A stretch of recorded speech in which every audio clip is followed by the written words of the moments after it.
Assalamu alaikum wa rahmatullahi wa barakatuh.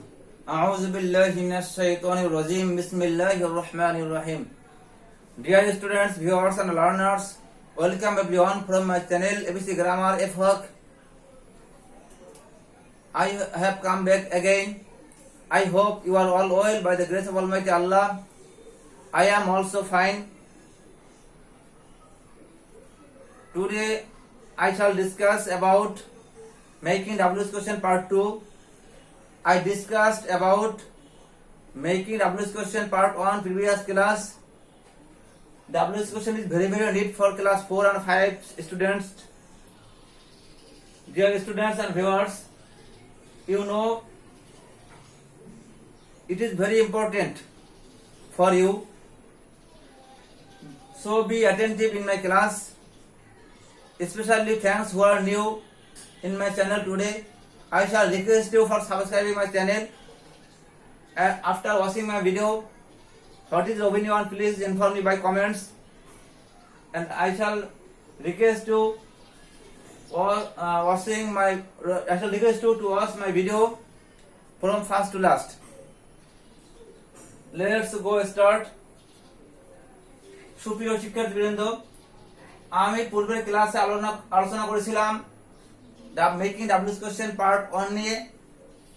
সেখানে আলোচনা করেছিলাম WH কোশ্চেন কি এবং কিভাবে WH কোশ্চেন তৈরি করতে পারি। আজকে আমার আলোচনা বিষয় হলো WH কোশ্চেন কিভাবে গঠন করব एग्जांपल সহ। এই WH কোশ্চেন তৈরি করার আগে আমাদের কিছু বিষয় খেয়াল করতে হবে। এখানে হো এবং হোম এই দুটো অবশ্যই সাবজেক্ট এবং অবজেক্ট হিসেবে ব্যবহৃত হয়। when, where, why, how এগুলো অ্যাডভার্ব হিসেবে বসে। what, which, whose এগুলো প্রোনাউন হিসেবে বসে। আর সেন্টেন্স কিছু পরিবর্তন আসে। যে সেন্টেন্সকে আমরা WH কোশ্চেন করব, স্টেটমেন্টকে করব, সেখানে আই উই থাকলে পরিবর্তন হয় ইউ হবে, মি আস পরিবর্তন হয় ইউ হবে, মাই আওয়ার পরিবর্তন হয় ইউর হবে। এখন আমরা আজকে শিখব সেন্টেন্সে যদি when, where, how, why, what এইগুলো থাকে তাহলে কিভাবে আমরা WH কোশ্চেন তৈরি করব। এই ক্লাসটা আসলে WH কোশ্চেন করার আগে আমাদের কিছু বিষয় গ্রামার সম্পর্কে জানতে হবে, যে টেন্স সম্পর্কে ধারণা থাকতে হয়, অক্সিলারি ভার্ব এবং সেন্টেন্সকে কেমন ইন্টারপ্রেট করতে হয় এগুলো জানা দরকার। না হলে আমাদের বুঝতে কষ্ট হয়ে যাবে। আমরা অনেক স্টুডেন্ট আছি যারা এগুলো শুধু মুখস্থ করি, আসলে বোঝার চেষ্টা করি না। আজকে আমি একটু ধারণা দেওয়ার চেষ্টা করব, যদি তোমাদের উপকার হয়। যে আমরা আগে বলেছিলাম সেন্টেন্স যদি কখন বা সময় জানতে চাওয়া হয় তাহলে প্রশ্ন করতে হয় when দিয়ে। যেমন he came home yesterday মানে সে গতকাল বাড়ি এসেছিল। এখানে যদি yesterday প্রশ্ন করা হয় সে কখন এসেছিল, গতকাল, তাহলে আমরা প্রশ্ন তৈরি করব when দিয়ে। এই সেন্টেন্সে যদি আবার হোমের ক্ষেত্রে হয় তাহলে এক রকমের হবে, তখন প্রশ্ন করতে হবে হোম মানে স্থান বুঝালে প্রশ্ন করতে হয় where দিয়ে। সাবজেক্ট সম্পর্কে জানতে চাইলে প্রশ্ন করতে হয় who দিয়ে। এই সেন্টেন্স দিয়ে তিনটা WH কোশ্চেন তৈরি করা যায়। প্রথমে দেখাবো আমি when দিয়ে। যখন সেন্টেন্সে সময় সম্পর্কে জানতে চাওয়া হয় তখন প্রশ্ন করতে হবে when দিয়ে। তখন আমাদেরকে বসার স্ট্রাকচারটা হবে এমন when plus auxiliary verb plus subject মূল ভার্ব প্লাস এক্সটেনশন বাকি অংশ। তাহলে দেখবো এই সেন্টেন্সে যে সাবজেক্ট কি আছে। সাবজেক্ট হলো হি আর এর কন্টেন্স পাস্ট ইনডেফিনিট টেন্স। তাহলে আগে বসাবো সময় when বসানোর পরে অক্সিলারি ভার্ব, এটা হলো পাস্ট ইনডেফিনিট টেন্স, তাহলে বলবে হলো did। when did he come home সে কখন বাড়ি এসেছিল। যে প্রশ্ন করি সে হি কেম হোম স্টাডি, সে গতকাল বাড়ি এসেছিল। এটা যদি বাংলায় আমরা বলি তাহলে বলবো সে কখন বাড়ি এসেছিল। সময় সম্পর্কে জানতে চাইলে প্রশ্ন করা হয় হোয়েন দিয়ে। যখন হোয়েন দিয়ে করব প্রথমে কি বসবে, হোয়েন বসবে অক্সিলারি ভার্ব। এখানে past negative tense, auxiliary verb হলো ডিড, তারপর সাবজেক্ট হলো হি, এই সাবজেক্ট। তার মূল ভার্ব হলো কাম, এখানে আছে কেম। যখন জানি ডিড হলে অক্সিলারি ভার্ব যখন ডিড হবে তখন মূল ভার্বের প্রেজেন্ট ফর্ম হয়। এই জন্য কাম এটা হলো কি, এটা হলো ভার্ব এক্সটেনশন বাকি অংশ। আবার এই বাক্যকে যদি আমরা হোম দিয়ে করতে চাই তখন হবে হলো হোয়ার। যে হোয়ার মানে কোথায়, যদি সে হি কেম হোম স্টাডি।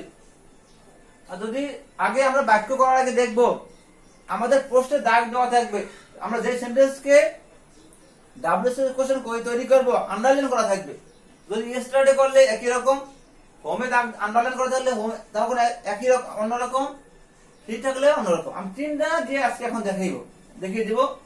যদি হোম থাকে আমরা জানি স্থান সম্পর্কে জানতে চাইলে প্রশ্ন করা হয় হোয়ার দিয়ে, তখন হবে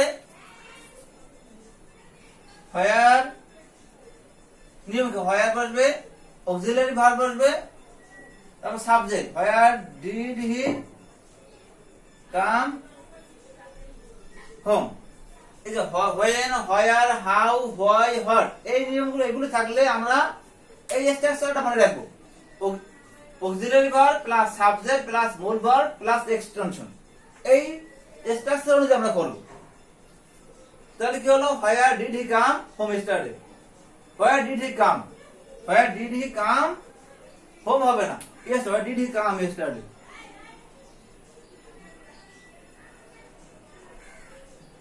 ইয়েস, তখন এখানে স্থান সম্পর্কে আর যেই সম্পর্কে প্রশ্ন করা হবে ওই বাক্যের ওই ওয়ার্ডটা সেন্টেন্সে থাকবে না, স্থান উঠে হোয়ার বসছে। এখন এটা যদি আমরা হু দিয়ে করি মানে সাবজেক্ট হি, যদি হি সম্পর্কে মানে বাক্যের সাবজেক্ট সম্পর্কে জানতে চাওয়া হয় তখন প্রশ্ন করতে হবে হু দিয়ে। যখন হু হবে বাক্যে অন্য কোনো পরিবর্তন আসবে না, শুধু সাবজেক্টের জায়গায় হু বসবে। কি হবে, হু কেম হোম ইয়েস্টারডে। এই যদি বলা হয় যে he spend many years in Japan, হি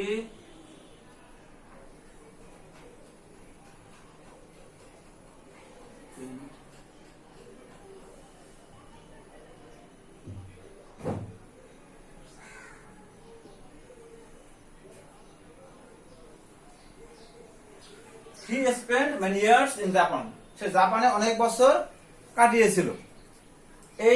এখন এই বাক্য যদি আমরা ডাব্লিউএস কোশ্চেন করি, এখন এই বাক্য দিয়ে তিন করা যায়। এক নাম্বার যে জাপানের নিচে আন্ডারলাইন করা থাকে জাপান, তখন বুঝাইছে কি দেশের নাম, স্থান বুঝাইছে। তখন আমরা কি বলবো যে তখন কি হোয়ার দিয়ে প্রশ্ন করতে হবে। যদি সাবজেক্ট স্থান সম্পর্কে জানতে চাওয়া হয় বা জায়গা সম্পর্কে জানতে চাওয়া হয় প্রশ্ন করতে হবে হোয়ার দিয়ে। তখন বলবে কি হোয়ার বসবে আগে, হোয়ার, এরপরে কি বসবে অক্সিলারি ভার্ব। তো এটা হলো পাস্ট ইনডেফিনিট টেন্স। তাহলে হোয়ার did he spend,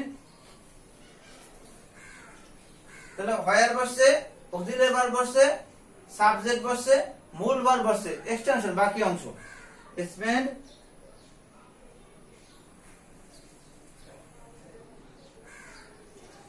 many years।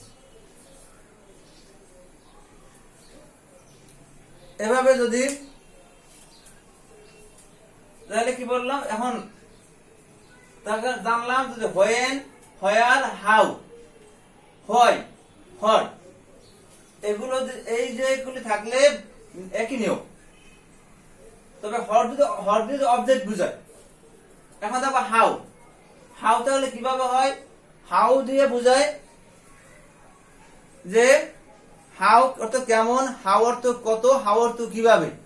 এখানে যদি হাউ দিয়ে কিভাবে বুঝায় যে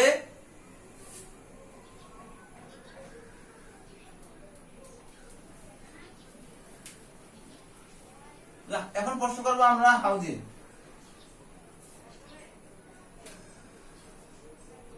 হি goes to school by bus, যে সে স্কুলে যায় বাসে, বাস দিয়ে। এই সেন্টেন্সকে যদি আমরা প্রশ্ন করি সে কিভাবে যায়, কিভাবে প্রশ্ন করলে তখন হবে হাউ। যদি বলে এখানে স্কুলে দেখ তাহলে হবে সে কোথায় যায়। আর যদি এখানে সাবজেক্ট সম্পর্কে জানতে চাই তখন হবে এখানে হি পরিবর্তন হয়ে হু হবে। তো আমরা এখন জানবো he goes to school by bus, সে স্কুলে যায় বাস যোগে, বাসে করে, তাহলে বাই বাস। তাহলে আমরা প্রশ্ন করবো আমাদের বিষয় হলো হাউ দিয়ে। তা নিয়ম হলো হাউ থাকবে, প্রথমে হাউ বসবে, হাউ বসার পরে অক্সিলারি ভার্ব। তাহলে এটা কোন টেন্স? এটা হলো প্রেজেন্ট ইনডেফিনিট টেন্স। কেমনে বুঝলাম? প্রেজেন্ট ইনডেফিনিট টেন্সের subject third person singular number হলে ভার্বের সাথে এস বাই এস যোগ হয়। তাহলে হি গোস, ভার্বের সাথে এস যোগ হয়েছে, এটা প্রেজেন্ট ইনডেফিনিট টেন্স। আর প্রেজেন্ট ইনডেফিনিট টেন্সকে যখন ইন্টারভিউ করতে হয় সাবজেক্টের আগে ডু অথবা ডাজ বসে। থার্ড পারসন সিঙ্গুলার নাম্বার হলে ডাজ বসে, অন্যান্য ক্ষেত্রে ডু বসে।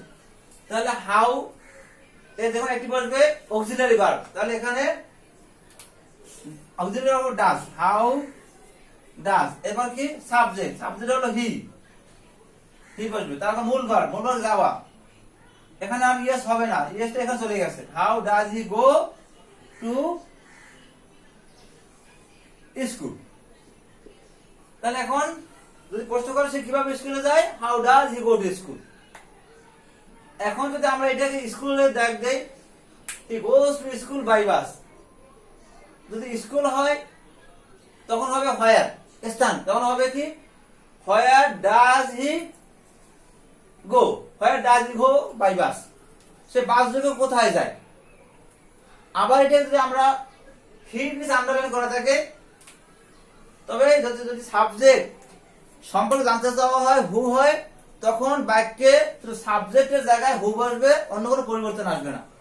তখন হবে who goes to school by bus. হু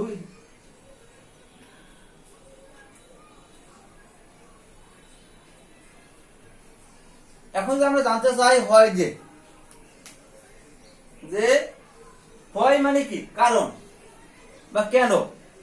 বাক্য যদি কেন বা কারণ সম্পর্কে জানতে চাওয়া হয় তখন বসে হলো হয়। They missed the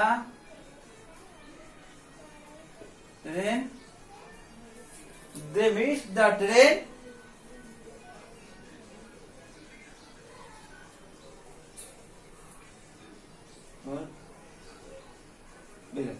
বিলম্বের কারণে সেই বাসটি ট্রেনটি মিস করলো।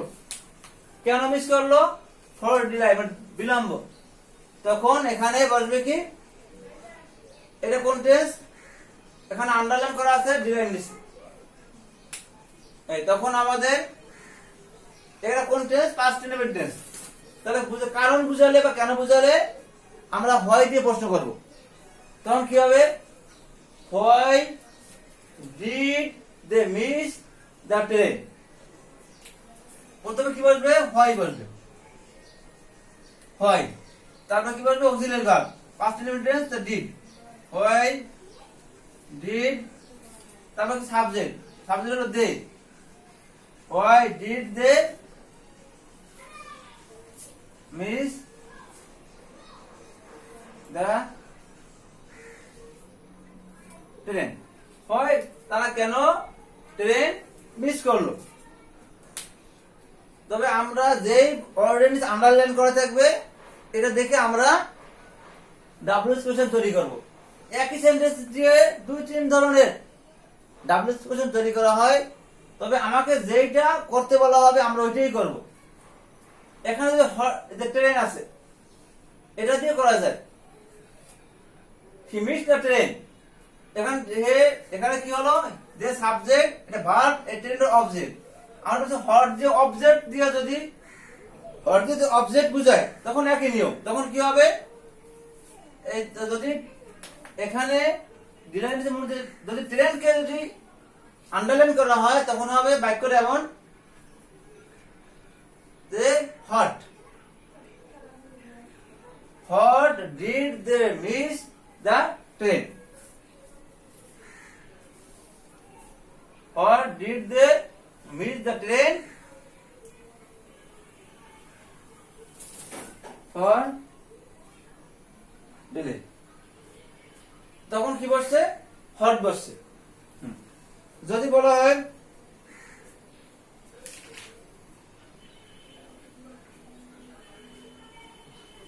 যে হি রিডস এ বুক, তার একটি বই প্রয়োজন। যদি এই বাক্যে আমরা যদি এ বুক হয়, যদি কি সম্পর্কে জানতে চাওয়া হয় তখন প্রশ্ন করতে হয় হট দিয়ে, আর হট দিয়ে যখন অবজেক্ট বুঝাবে তখন এই রুলস কি সাবজেক্ট হট বসবে, অক্সিলারি ভার্ব বসবে, সাবজেক্ট বসবে, মূল ভার্ব বসবে, এক্সটেনশন বসবে। তো এখানে হি নিডস এ বুক, তার একটি বই প্রয়োজন। এই বাক্যে আমরা কি করব, এখানে অবজেক্ট সম্পর্কে জানতে চাওয়া হয়েছে কি, তাহলে প্রথমে বসবে হট বসবে, এরপরে অক্সিলারি ভার্ব, এটা কোন tense, present indefinite tense. Indefinite টেন্সে ইন্টারভিউ করতে হলে আমাদের কি বসাতে হবে, ডু অথবা ডাস। তো সাবজেক্ট এখানে হি থার্ড পারসন, এই জন্য কি বসছে, ডাস বসবে। He what does he need, or does he need, what বসছে, অক্সিলারি ভার্ব বসছে, সাবজেক্ট বসছে, মূল ভার্ব বসছে। what does he need, যদি এটা এখানে হি না হয়, যদি হয়তো যে I need a book, I need a book, আমার একটি বই প্রয়োজন। এটা হলো প্রেজেন্ট ইনডেফিনিট টেন্স।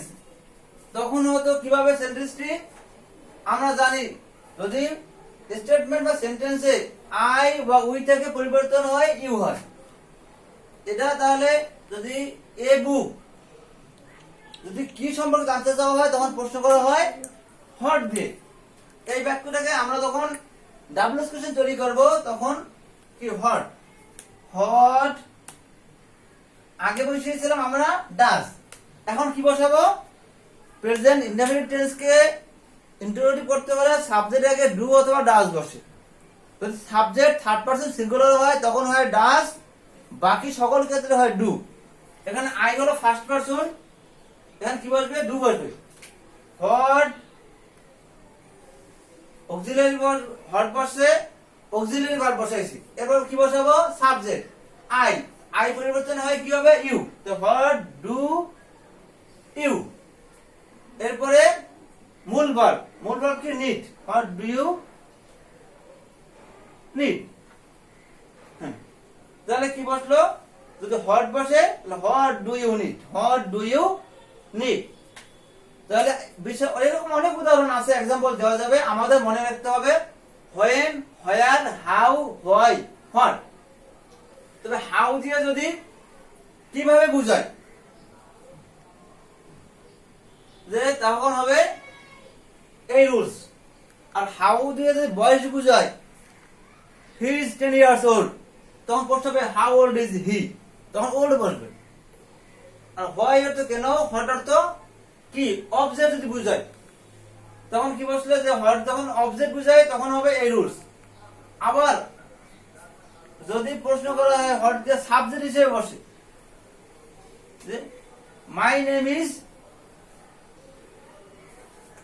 যদি হট দিয়ে সাবজেক্ট বুঝায় যে মাই নেম ইজ আরিফ, যদি এটা বাক্য বসে মাই নেম ইজ আরিফ, এখন প্রশ্ন করতে হয় ডাব্লিউএস কোশ্চেন, তাহলে সাবজেক্ট কি, এখানে প্রশ্ন করেছে কি, যদি কি সম্পর্কে জানতে চাওয়া হয় তখন হট, আর হট এখানে সাবজেক্ট, তখন হবে কি hot is your name, hot বসবে মূল এই ভার্ব বসবে, আর মাইটা পরিবর্তন হয়ে ইউর হবে, what is your name, what is your name, what is your name.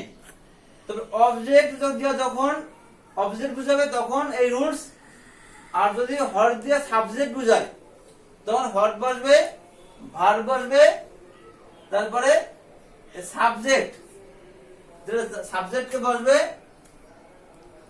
তারপরে বাকি অংশ বসবে। My name is Arif, what is your name, what is your name. তাহলে আমরা জানলাম when, where, how, why, hot. তবে ডব্লিউএস কোশ্চেন গুলো একেবারে একটু কঠিন, কম না একেবারে, এটা পড়তে গেলে অনেকগুলো বিষয় জানতে হয়। টেন্স জানা দরকার, সেন্টেন্সকে ইন্টারপ্রিট করার নিয়ম জানা দরকার, এগুলো জানলে আমাদের পক্ষে এটা করা সহজ হয়ে যাবে। এরপর আমরা জানবো সেন্টেন্স যদি হু থাকে, হু এবং হুজ, হু হু হুজ এগুলো থাকে, তাহলে কিভাবে করবো? অনেকগুলো আমরা দেখিয়েছিলাম যে হু সাবজেক্ট সম্পর্কে আগে হু দিয়ে আলোচনা করেছিলাম যে Rahim is going to school, Rahim school যাইতেছে।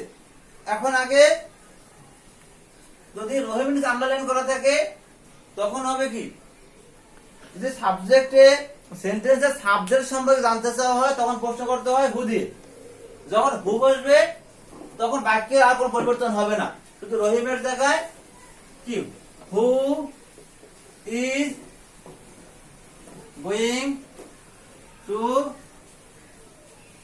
স্কুল। যদি সাবজেক্ট সম্পর্কে জানতে চাওয়া হয় তাহলে শুধু এই যে সাবজেক্ট পরিবর্তন হু বসবে, আর কোনো পরিবর্তন আসবে না।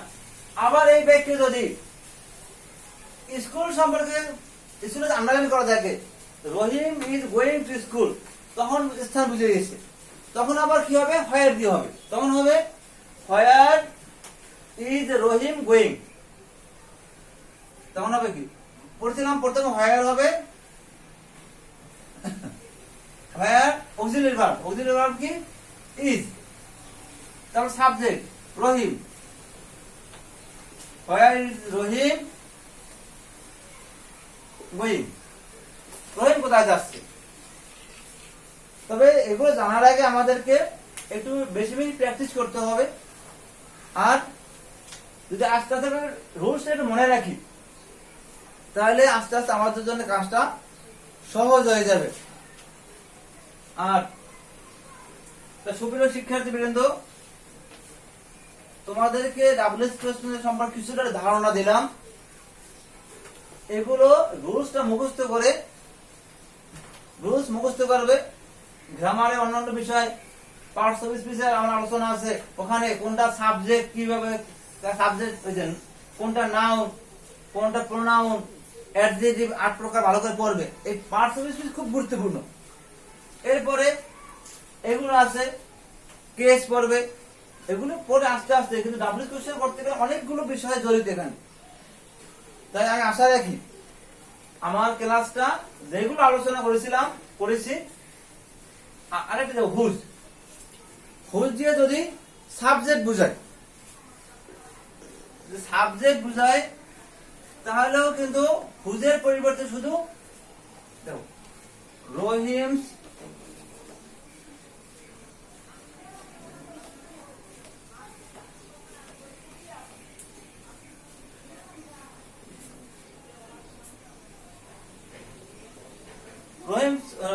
কার ব্রোক ডাউন, রহিমের গাড়িটি ভেঙে গেল। এখানে কার গাড়ি যদি কার বুঝায়, এমন বুঝালে কি হবে, হুইচ বসবে, হুইচ মানে কার, তখন কি বলবে, এখানে যদি পজিটিভ কেস কখনো শুধু পজিটিভ কেস সাবজেক্ট হয় না, এখানে রহিমের গাড়ি যখন পজিটিভ কেস সাবজেক্ট হবে তখন তার সাথে নাউন বসবে। রহিমস কার, রহিমের গাড়ি, রহিমস কার মানে রহিমের গাড়ি। এখানে যদি কার বুঝায়, মালিকানা বুঝায় বা কার বুঝায়, তখন বসবে হলো কি হুইচ। R which